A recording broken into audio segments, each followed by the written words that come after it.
Bonjour, bienvenue à Regard Noir pour cette deuxième partie de rencontre d'après-midi. Nous avons le plaisir d'accueillir Simone Gélin qui vient nous présenter un livre qui s'intitule Adieu Lola et Gwenaëlle Bulto qui vient nous parler de son premier et dernier roman qui s'intitule La République des faibles. Gwenaëlle Bulto, vous êtes... alors je vais essayer de vous présenter brièvement, je vais probablement me tromper, donc vous allez me corriger. Vous êtes né en 1973, vous êtes aujourd'hui professeur des écoles. Votre éditeur dit de vous que vous êtes particulièrement attiré par le genre noir, que vous avez écrit diverses nouvelles, vous avez remporté des prix, je crois. En 2017, vous êtes notamment le lauréat de la nouvelle du festival Quai du Polar pour Encore une victoire de la police moderne. C'est ça. Publié par la suite aux éditions 10-21. Alors, je connaissais les éditions 10-18, mais j'avoue que je ne connais pas les éditions 10-21. C'était les organisateurs du concours de nouvelles à Quai du Polar. Et donc le prix, c'était donc un séjour à Lyon pour assister au festival et une publication en format numérique, 12-21. D'accord. Et donc La République des faibles, votre premier roman, a été publié très récemment à la Manufacture des livres. Voilà, c'est ça, il est sorti le 4 février. C'est mon premier roman, mais c'est vrai que moi j'écris depuis que je suis tout petit en fait. J'ai toujours aimé écrire, je trouvais qu'il y avait une espèce d'émotion qui me prenait au cours de l'écriture. J'ai beaucoup écrit de nouvelles, j'ai eu la chance de gagner quelques prix, dont celui de Lyon, ce qui m'a encouragé à persévérer. Et donc là, oui, La République des faibles, mon premier roman, qui est publié grâce à Pierre Fourniot, l'éditeur de la Manufacture de livres. Simone Gélin, j'ai lu sur Internet qu'après une carrière dans l'enseignement, vous vous consacrez à l'écriture de romans dont le cadre privilégié est Bordeaux et le bassin d'Arcachon, où vous vivez, je crois, et où vous puisez votre inspiration. Vos écrits ont reçu de nombreuses récompenses, le prix de la nouvelle au Salon du Livre d'Osgore en 2012 et au Festival Paris Polar en 2016, le prix Augiéras, je ne sais pas si je prononce bien, en 2014 à Périgueux et le prix du jury au Salon de Saint-Estèphe pour le roman Le Journal de Julia. En 2017, vous obtenez le prix de l'embouchure au Festival international de littérature policière Toulouse Polar du Sud, rien que ça, pour l'affaire, alors je ne sais pas si c'est Jane de Boy ou... Comment il faut le prononcer, dites-moi. Jeanne de Boy. En 2018, vous publiez dans la collection du Noir au Sud votre 5e roman, Sous les pavés, la jungle, et vous venez de publier Adieu Lola aux éditions Kern. Alors, pour présenter un petit peu ce roman aux auditeurs, brièvement, à Bordeaux, un commandant de police, opiniâtre, enquête sur la disparition d'une jeune fille. À l'autre bout de la France, une jeune prof parachutée dans un collège de banlieue, fraîchement débarquée dans ce milieu défavorisé, nous fait vivre ses tribulations d'apprentie romancière au rythme des étapes d'une relation amoureuse toxique. Au Cap Ferret, dans un blocos, Lola se bat contre la marée. Elle revient sur 3 années de son existence vécue sous l'emprise d'un pervers narcissique et se remémore son parcours et son combat pour se libérer de cette dépendance affective et sexuelle. Alors d'abord, avant peut-être de rentrer directement dans le roman, moi j'aimerais savoir pourquoi vous avez fait ce choix, après une carrière dans l'enseignement, où a priori il y a peu de meurtres, pourquoi vous avez fait ce choix de l'écriture de romans policiers? D'abord, est-ce que vous avez vraiment commencé après l'enseignement ou est-ce que vous aviez déjà ça en vous? Non, j'ai toujours écrit. Je ne sais pas pourquoi un jour j'ai franchi le pas de l'écriture du roman. C'est une longue histoire. Mais en tout cas, c'est vrai, je ne lisais pas forcément que des romans policiers avant de me mettre à écrire. Au contraire, même j'en lisais peu. Mais naturellement, ça m'a paru être un genre qui convenait bien à ce que j'avais envie de faire. C'est-à-dire écrire plutôt des romans sociologiques ou alors sur une trame historique. Je trouve que le roman noir ou le polar, alors peut-être que je suis un peu à la marge, mais je trouve que c'est un genre qui se prête bien à ça. Voilà. Donc, je n'ai pas vraiment réfléchi, je l'ai fait assez spontanément. Alors, La République des faibles, Gwenaëlle Bulto, le 1er janvier 1898, un chiffonnier découvre le corps d'un enfant sans tête sur les pentes de la Croix-Rousse, à Lyon. Donc votre roman se situe sur Lyon et les quartiers de la Croix-Rousse et sur les quartiers défavorisés autour de Lyon. Très vite, on identifie un gamin des quartiers populaires que ses parents recherchaient depuis plusieurs semaines en vain. Le commissaire Jules Soubiel est chargé de l'enquête dans ce Lyon soumis à de fortes tensions à la veille des élections. S'élèvent les voix d'un nationalisme déchaîné et d'un antisémitisme exacerbé par l'affaire Dreyfus. Dans le bruissement confus de cette fin de siècle, dans une ambiance qui rappelle le formidable roman L'homme aux lèvres, en tout cas c'est ce que votre roman m'a évoqué, L'homme aux lèvres de saphir d'Hervé Lecor, qui est un écrivain bordelais, il faudra à la police pénétrer dans l'intimité de ces ouvriers et petits commerçants, entendre la voix de leurs femmes et de leurs enfants pour révéler les failles de cette République qui clame pourtant qu'elle est là pour défendre les faibles. Alors, pour commencer, peut-être pouvez-vous nous dire pourquoi ce choix, le choix de ce titre, La République des faibles, qui est un titre assez fort, qui renvoie au droit constitutionnel à ce moment particulier de l'histoire de France.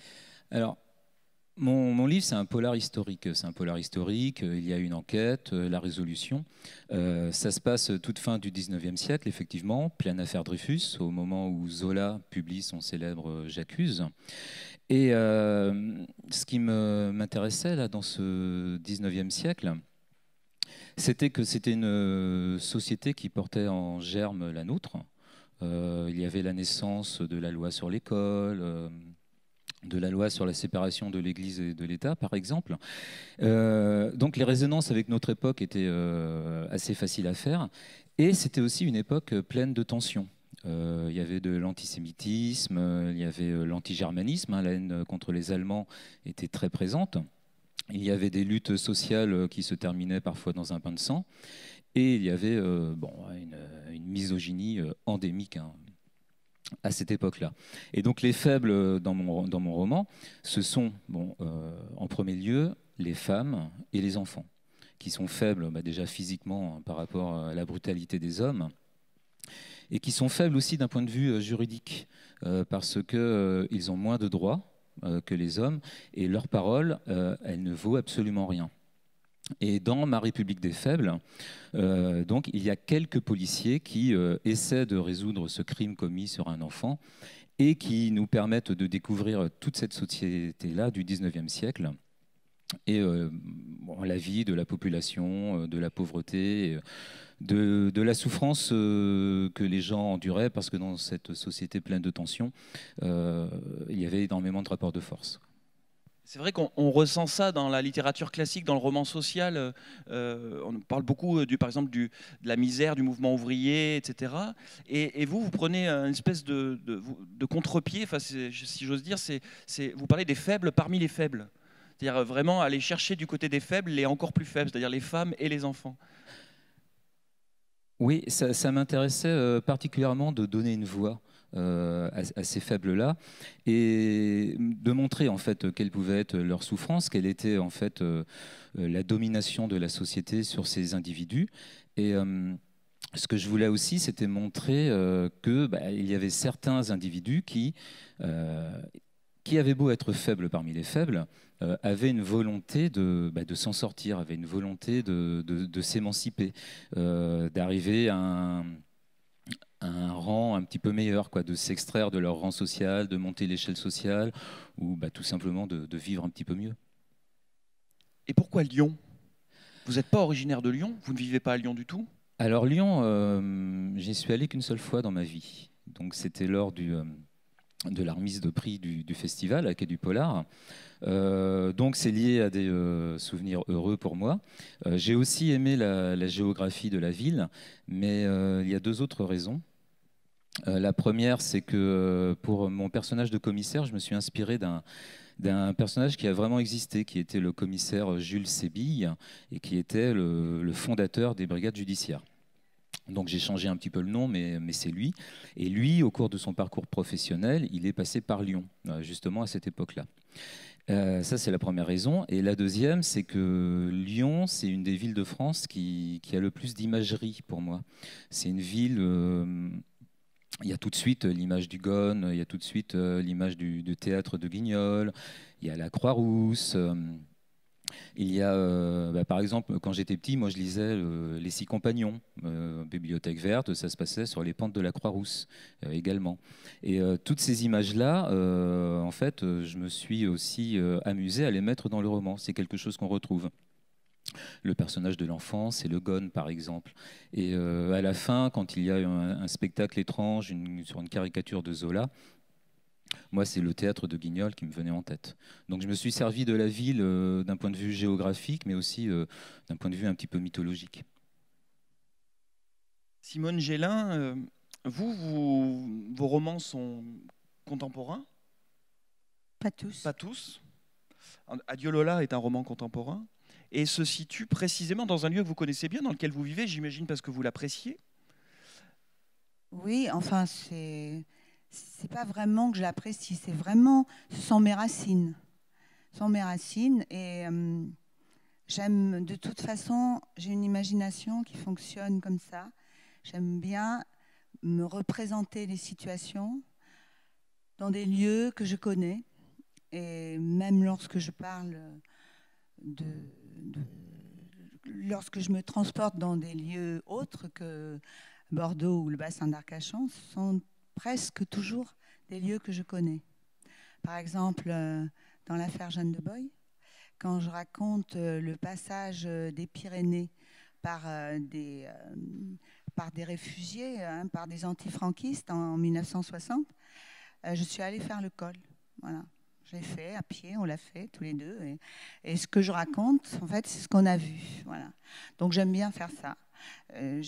J'imagine des situations, des personnages, mais j'ai besoin d'un cadre pour... Alors évidemment, le bassin d'Arcachon, ça se prête merveilleusement à l'écriture de romans, parce que c'est un lieu tellement magique et varié qu'on peut, là, dans Adieu Lola, c'est sûr que ce blocos, je suis tombée dessus un jour, il y avait au pied du blocos, il y avait un cordage enroulé.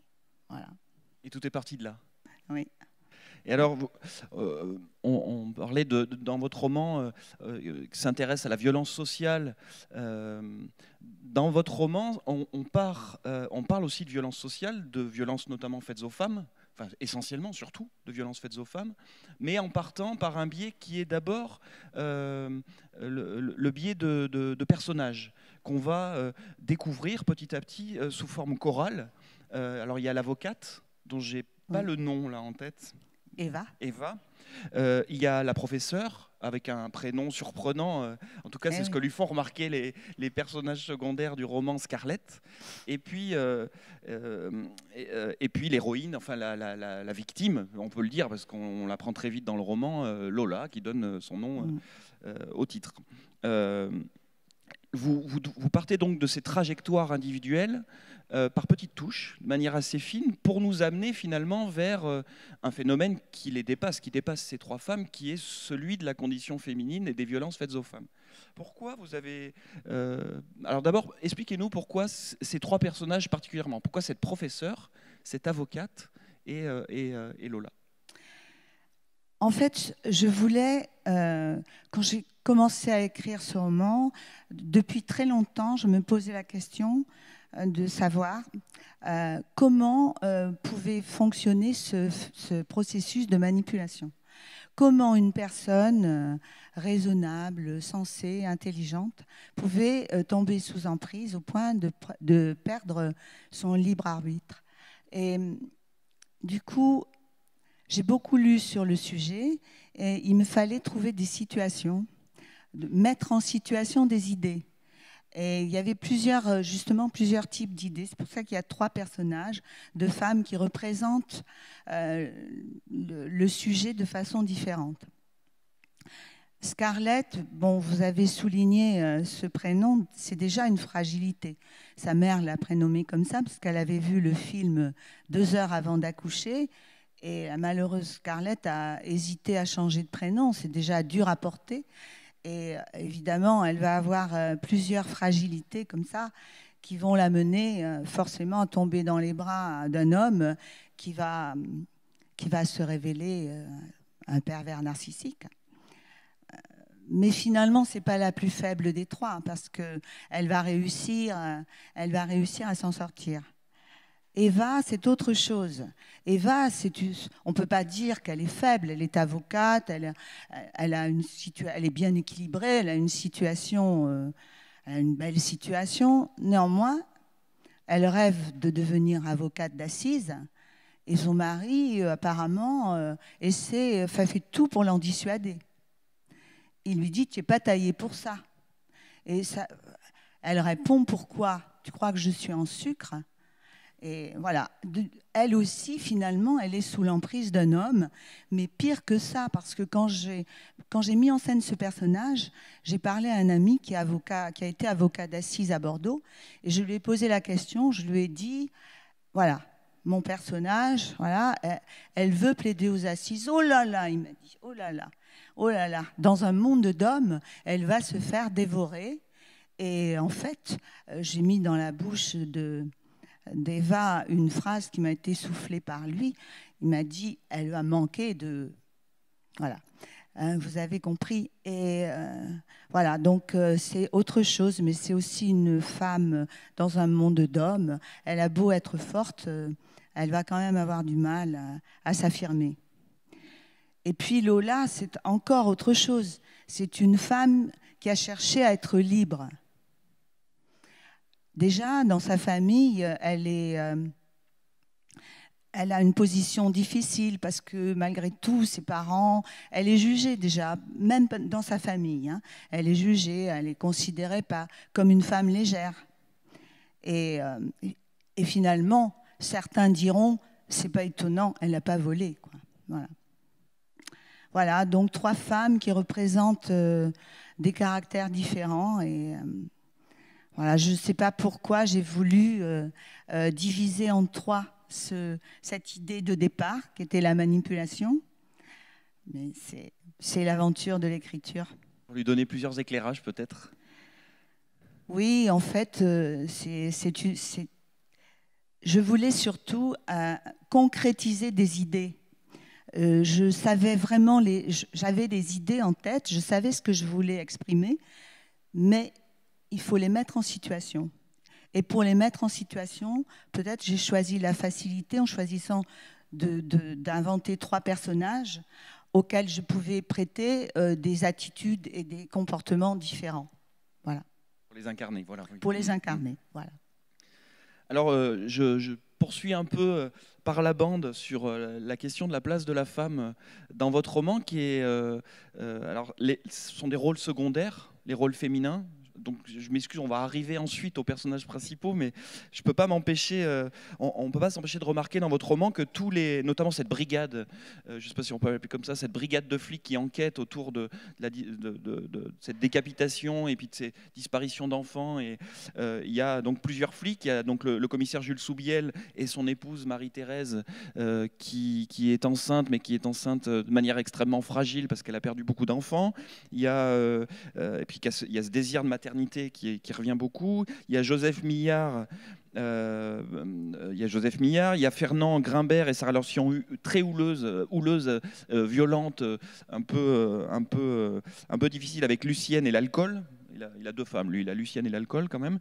Il y a le mystérieux et complexe Gabriel, comment vous le prononcez? Silente et sa double vie. Et donc, en fait, derrière ces personnages masculins qui vont enquêter, il y a les femmes qui gravitent autour d'eux. Pourquoi vous avez choisi, de manière narrative, de les traiter comme ça, les femmes? Pourquoi ne pas les prendre comme personnages directement? En fait, je trouvais que ça correspondait assez bien à la place de la femme dans cette société de l'époque. La femme, elle était invisible. Elle n'avait pas beaucoup de droits, elle n'avait pas le droit de vote, elle ne pouvait pas disposer de son salaire. Quand elle se mariait, elle devenait la mineure de son mari. Une femme, en fait, dans son rôle social à l'époque, c'était essentiellement un ventre. Elle était là pour mettre des enfants au monde. Et je trouvais ça intéressant de parler des femmes en fait en traitant du thème de la maternité notamment, où il y a un parallèle en fait entre 2 femmes qui ont un rapport complètement différent à cette maternité. Entre la femme du commissaire, oui, qui a une grossesse fragile, et puis la femme du pharmacien, leur voisin, qui, elle, a toute une ribambelle d'enfants et qui est épuisée, en fait, par ce nombre d'enfants. Et pourtant, ce sont toutes les deux des femmes qui sont sujettes à la pression sociale qu'il y avait à l'époque sur la maternité. Donc, elles ont un rôle secondaire peut-être au niveau de l'intrigue, mais elles sont extrêmement importantes en fait dans le tableau général politique et social de l'époque. Oui, parce que paradoxalement, leur trait de caractère, la manière dont elles accompagnent vos personnages d'enquêteurs vont caractériser.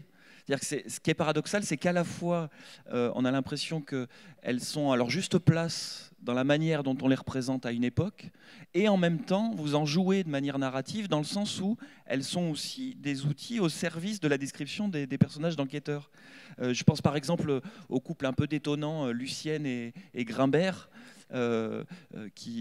où à la fois c'est une femme qui en a marre de ne pas avoir la place qu'elle estime méritée, qui se rebelle, qui part en claquant la porte, qui se retrouve dans des manifestations, qui a envie de s'impliquer politiquement, mais en même temps elle n'est que celle qui sert au plaisir de Grimbert, même s'il a l'air d'être amoureux, enfin c'est un amour complexe, elle prend des coups, enfin bon voilà, c'est... Oui, oui, bah, alors lui, Grimbert, oui, il l'aime mal, effectivement. Mais donc c'est vrai que cette femme-là, elle nous permet d'avoir un éclairage sur le caractère de son mari, en fait, à côté. C'était un petit peu ça, ça permettait, ces personnages féminins permettaient, en fait, la façon dont je les traite, montrer en creux comment elles souffraient donc, dans cette société. Et en même temps permettait d'éclairer plusieurs facettes de leurs compagnons, des hommes qui vivent autour d'elles. Et moi, si je peux rajouter quelque chose, je trouve qu'elles ne sont pas tellement secondaires, les femmes, moi, dans ce roman, parce que même quand elles ne sont pas présentes, elles sont quand même pratiquement tout le temps dans la tête des hommes. Elles sont présentes dans la tête des hommes. Oui, elles sont là tout le temps. Elles sont là tout le temps. Je crois qu'on en revient à cette invisibilité sociale. En fait, elles sont invisibles socialement, elles sont méprisées socialement. Une femme, c'était une mère ou une putain, pour résumer. Et pourtant, leur présence est fondamentale. Je crois qu'il y a ce paradoxe-là dans le roman. Oui, et finalement, pour terminer là-dessus, le portrait en creux qui est fait par le biais de ces personnages féminins qui évidemment sont tous sauf secondaires dans le roman, mais qui permet d'éclairer les hommes qui ont l'air d'être tous des lâches et des salauds, quoi. C'est-à-dire que même le commissaire, qui est la figure un peu propre au milieu de cette troupe-là de brigadiers un peu fous furieux quand même, qui sont certains militants antisémites ou pseudo-militants antisémites, pour pas trop révéler du roman, ou violents comme c'est le cas de Grimbert, il n'y en a aucun qui est positif. Maintenant que tu en parles, c'est vrai que ça montre peu d'espoir. Mais en fait, c'était aussi pour montrer que ces hommes qui sont soi-disant forts, qui sont faibles, sont pleins de failles. Ils sont pleins de failles. Le commissaire, bon, il a sa femme qui est enceinte pour la première fois, mais est-ce qu'il désire vraiment cet enfant? Finalement, il tergiverse un petit peu là-dessus, ça le gêne. Grimbert, l'autre policier, lui, il est absolument traumatisé par ce qui lui est arrivé dans son passé. Il faisait son service et on l'a obligé à tirer sur la foule sur une manifestation ouvrière. Il a tué un ouvrier et depuis, il s'en remet pas. Donc d'où peut-être son refuge dans l'alcool.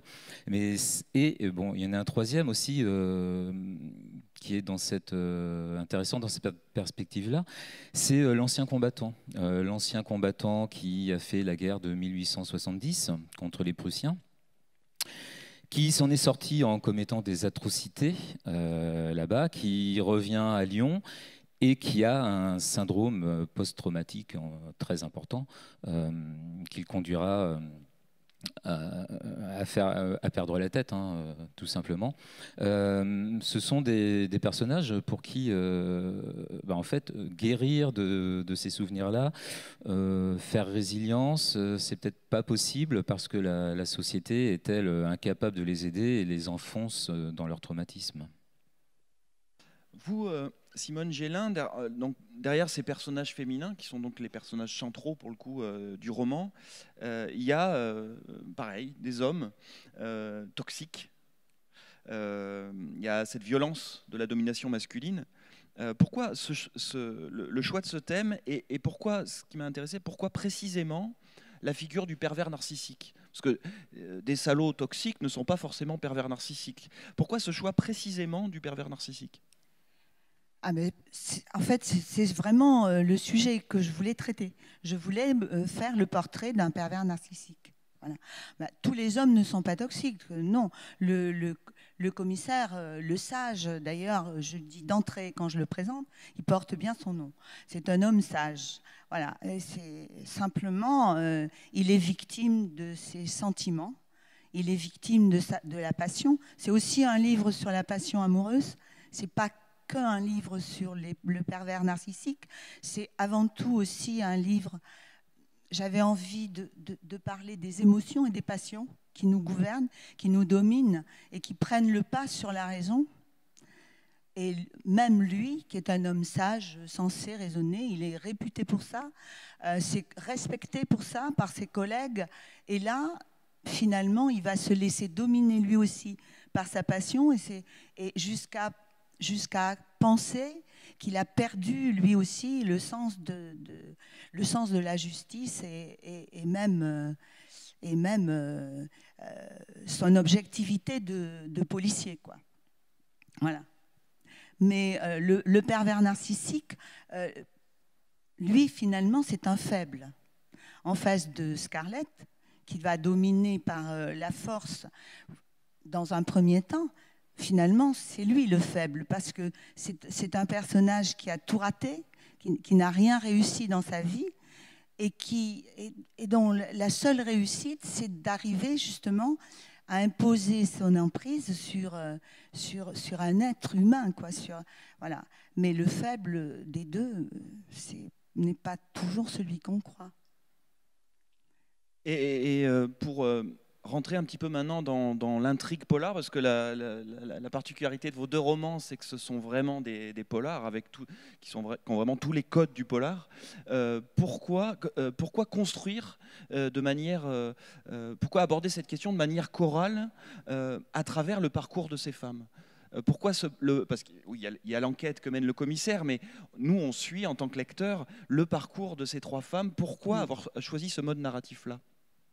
C'est souvent que je choisis ce mode narratif, j'aime beaucoup ça. Personnellement, j'aime bien lire les livres, moi, comme ça, qui ont plusieurs entrées. Voilà, je pense que c'est une manière d'écrire récurrente chez moi. J'aime bien aborder un sujet et j'aime bien faire se croiser les destins comme ça. Il y a toujours aussi le hasard a une part importante dans mes romans, tout le temps. Là, c'est vraiment un exemple. Hein. C'est le hasard qui fait croiser ces destinées. Au départ, les histoires sont complètement parallèles. Hein. On ne comprend pas, je pense, jusqu'à presque la fin, ce qui peut réunir ces histoires, celle de Lola et celle de Scarlett, qui sont en plus géographiquement éloignées, puisque l'une se déroule à Paris et l'autre à Bordeaux. Et voilà, mais j'aime bien ça. J'aime bien les romans qui croisent les destins parce que c'est la vie, c'est comme ça. La vie, c'est des gens que vous croisez dans la rue, etc., avec qui, brusquement, vous allez avoir une histoire et puis vous allez les rencontrer une autre fois. Et voilà, j'aime bien ce genre d'histoire. Et puis ce qui donne une touche particulière à ce choix narratif, à la lecture, c'est que on découvre vos personnages à travers leurs pensées et à travers les dialogues. Il y a un gros travail qui est fait sur les dialogues. Alors, Pouvez-vous nous expliquer Ah comment ben, j'aime bien ça, j'aime bien les dialogues. Oui, j'ai bien aimé écrire le destin de Lola, par exemple. On découvre sa vie, d'abord, on la découvre dans ce blocos, où elle est dans une situation tragique, dramatique, et elle revient sur sa vie d'une manière assez légère. Elle s'impose un regard léger.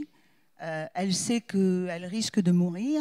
Et bon, bien sûr, de temps en temps, elle doit lutter pour ne pas sombrer dans la déprime et dans l'angoisse terrible, etc. Mais c'est une occasion pour elle de revenir sur sa vie. Donc on découvre la vie de Lola en direct d'abord. On découvre aussi d'autres aspects de sa vie dans les dialogues de sa sœur avec le commissaire ou avec les parents. Et voilà, j'ai bien aimé brosser le portrait de cette jeune fille à travers plusieurs regards comme ça. Le regard de Scarlett, il est essentiellement... Après Scarlett, Eva, elle parle à la première personne, donc c'est en direct. Et je me suis demandé, quand j'écrivais justement, si ça n'allait pas être une difficulté pour le lecteur, puisqu'il y avait 3 personnages qui parlaient à la première personne, et les autres, non. C'était aussi naturel pour moi de le faire, puisque j'étais vraiment dans la peau de ces 3 femmes. Et les situations étaient vues du point de vue du narrateur. Les autres, le commissaire, il est vu du point de vue du narrateur. Voilà. Mais il y a un point commun quand même entre ces personnages féminins et masculins, c'est la grande tendresse qu'on ressent à la lecture, et puis que j'ai l'impression de ressentir en vous entendant en parler.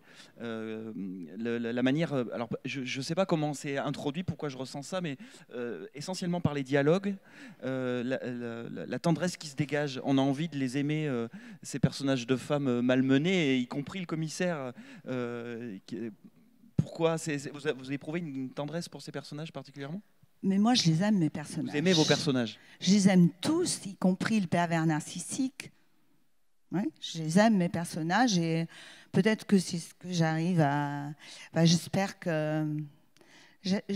que quand même c'est un roman noir, et que malgré la tendresse, il reste quand même assez de noirceur pour séduire les amateurs. Oui, ça, il y en a, il n'y a pas de problème. Alors, du coup, vous, s'il y a de l'amour ou de la tendresse pour vos personnages, pour le coup, c'est plutôt de l'amour vache. Moi, j'aimerais bien que vous nous parliez donc il y a cette violence sociale très forte, cette pression sur tous ces personnages de miséreux, et notamment ces enfants qui ont des conditions de vie sordides, mais vous leur épargnez rien, c'est-à-dire que dans le roman, on a aussi, de manière assez exacerbée, une violence sociale par les odeurs, par la puanteur, par la saleté, et puis physique, quoi. Ils en prennent plein la tronche, ils sont malmenés, il n'y a pas de description gratuite, mais il y en a quand c'est nécessaire quand même. Pourquoi l'avoir traité comme ça? Dans la République des faibles, en fait, ça montre que bon, la République existait en tant que cadre politique, mais ne s'occupait pas de la question sociale. Et ainsi, mes personnages souffrent parce que personne n'est capable vraiment de les protéger. Il y a bien ces quelques policiers qui vont essayer de leur venir en aide, mais c'est vrai qu'on a l'impression qu'ils ont toujours un temps de retard. Et cette souffrance, en fait, elle est inscrite en eux. Ça rend leur vie évidemment plus difficile. Mais il y a quand même quelques personnages qui essaient de s'en sortir et qui essaient de surmonter ça. Il y a de la résilience, hein, comme on parlait tout à l'heure, pour certains personnages. Et certes, ils s'en prennent plein la gueule, mais ils essaient de vivre malgré tout et de surmonter ça. Et sinon, je voulais parler aussi, parce qu'on a parlé pas mal des femmes et des enfants, et on a très peu parlé finalement du monde ouvrier et des prolétaires, hein, comme on les appelait à l'époque, qui sont assez présents également en creux, hein, dans le roman. Et notamment, il y a une scène qui se passe à la Bourse du Travail, qu'on appelait aussi la Maison du Peuple, où on voit bien que ces prolétaires, ces ouvriers qui souffrent beaucoup des conditions de travail, qui sont exploités, ils sont faibles bien sûr, et pour s'en sortir, ils n'ont pas d'autre solution que de s'organiser, collectivement, afin de montrer qu'ils ont de la force, qu'ils peuvent revendiquer des choses et gagner peut-être certaines petites choses. C'est vrai que les bourses du travail à l'époque, elles étaient absolument indispensables aux ouvriers parce qu'ils prenaient en charge, ils faisaient des soupes populaires, ils aidaient les ouvriers à déménager et à s'installer ailleurs quand certains étaient sur des listes noires parce qu'ils avaient commis des actes syndicaux. Et c'est vrai que le syndicalisme, l'organisation était leur seule façon de se rassembler et de donner une impression de force. Et ça, je trouve que c'est important aussi dans le roman. Oui, c'est très important et à la fois ce qui est dans les polars historiques qui se passent autour de cette période, il y en a eu quelques-uns ces dernières années, souvent on insiste sur le mouvement ouvrier et sont des romans qui sont centrés sur ça, sur ce côté qui est peut-être aussi une conception assez marxiste de cette époque. Et là on est comme qui dirait un peu en équilibre entre d'un côté cette brigade chorale de police qu'on découvre et grâce à elle on va découvrir tout cet univers de misère parce qu'elle sert à ça. J'ai l'impression que c'est le prétexte à nous raconter cette histoire-là et en même temps ces personnages qui sont encore plus à la marge, c'est-à-dire que je disais tout à l'heure qu'on va parler des plus pauvres, des plus faibles parmi les plus faibles, mais on va aussi s'intéresser aux plus pauvres parmi les plus pauvres. Du coup, découvrir ce lion miséreux autour de la Croix-Rousse, qui est de cette face cachée un petit peu de la misère ouvrière des enfants au travail, qui bossent dès leur plus jeune âge et que vous décrivez très bien. Voilà. Du coup, je pose une question un peu générale, mais pourquoi vous avez fait le choix de parler de cette misère précisément sur cette période-là, sur 1898 ? Pourquoi ce moment-là précisément ? Souvent, c'est la Commune. On a beaucoup de romans autour de la Commune au cours de. Et pourquoi vraiment cette année précisément là ? Alors, précisément, c'était parce que c'était l'affaire Dreyfus. Et l'affaire Dreyfus, c'est donc la présence de Zola à ce moment-là de l'affaire Dreyfus, avec son article dans le journal de Clémenceau, l'Aurore. Zola, il est présent en fait dans le texte. J'ai beaucoup lu. Bon, il y a parfois peut-être dans mon livre un petit côté naturaliste à la Zola.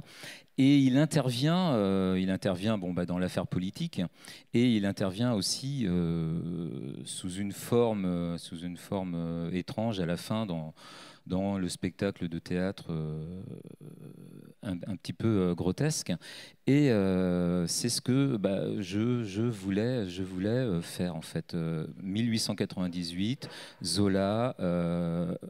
Le côté un petit peu naturaliste et rappeler à quel point cet écrivain avait été aussi important à cette époque-là. Et bien sûr, 1898, l'affaire Dreyfus, l'antisémitisme, très présent dans le livre, qui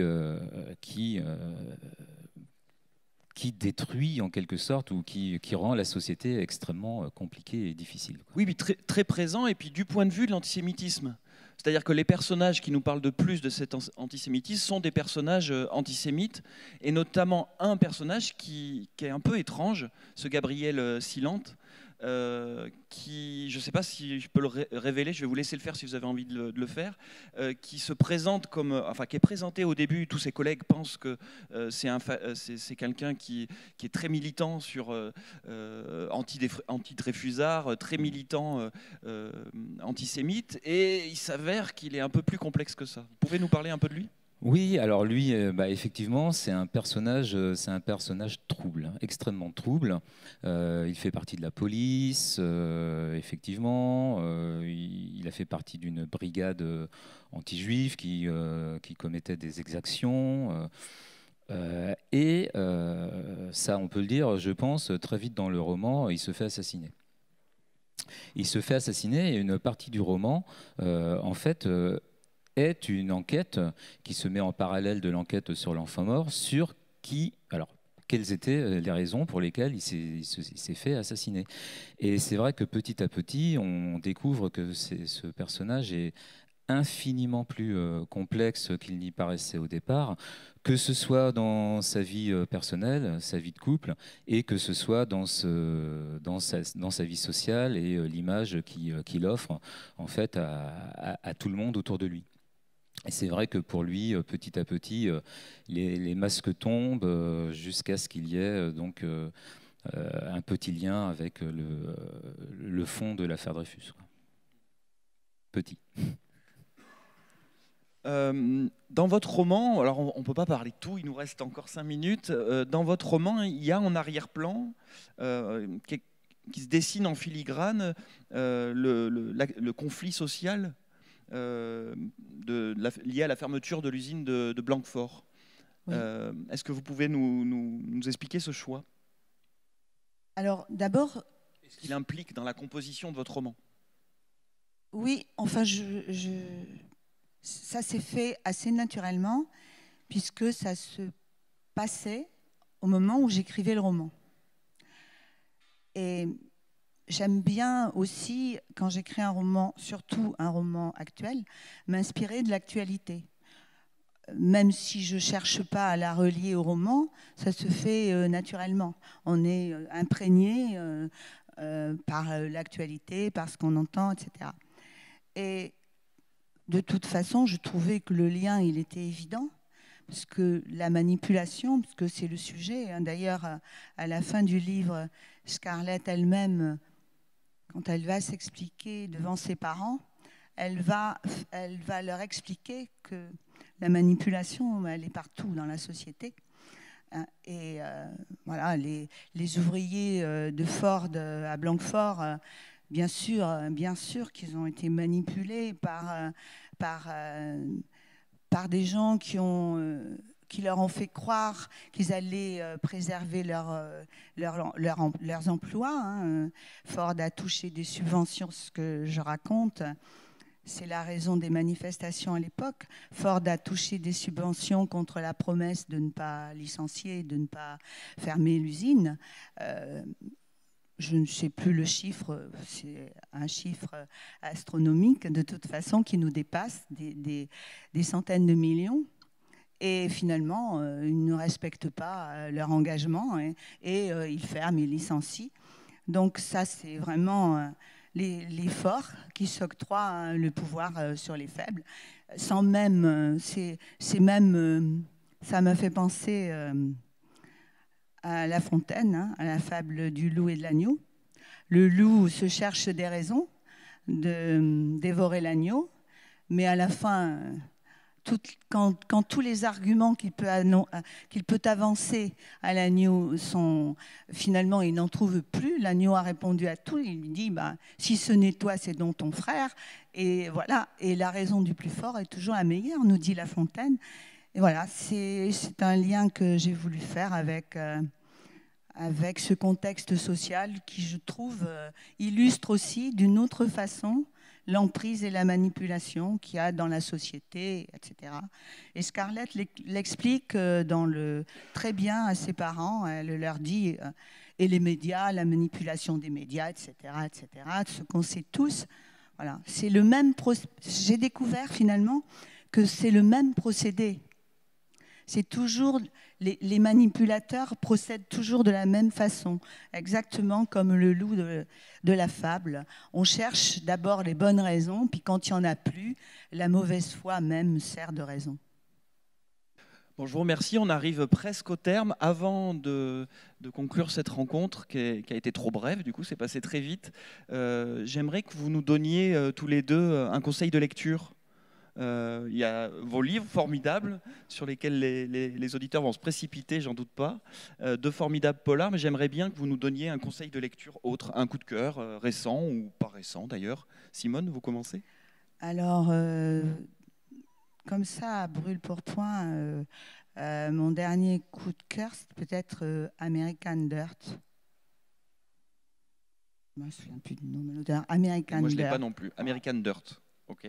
American Dirt. On cherchera. Alors moi, je peux vous conseiller de lire un livre de Russell Banks qui s'appelle Trailer Park. C'est une succession de petites nouvelles qui se passent donc dans un parc de caravanes aux États-Unis où on découvre la vie de ces pauvres gens. C'est extrêmement bien écrit, c'est fin, il y a des nouvelles qui sont reliées entre elles, il y a des échos tout le long du livre. C'est un livre que j'ai vraiment beaucoup apprécié et que je recommande. Voilà, en conclusion, lisez du roman noir, lisez Adieu Lola de Simone Gélin qui vient de recevoir le prix Jaune Corbeau, le premier prix Jaune Corbeau, si je ne me trompe pas, c'est ça, hein, Oui. le tout premier du festival Regard Noir, et lisez La République des Faibles de Gwenaël Bulto. Merci beaucoup. Merci. Merci.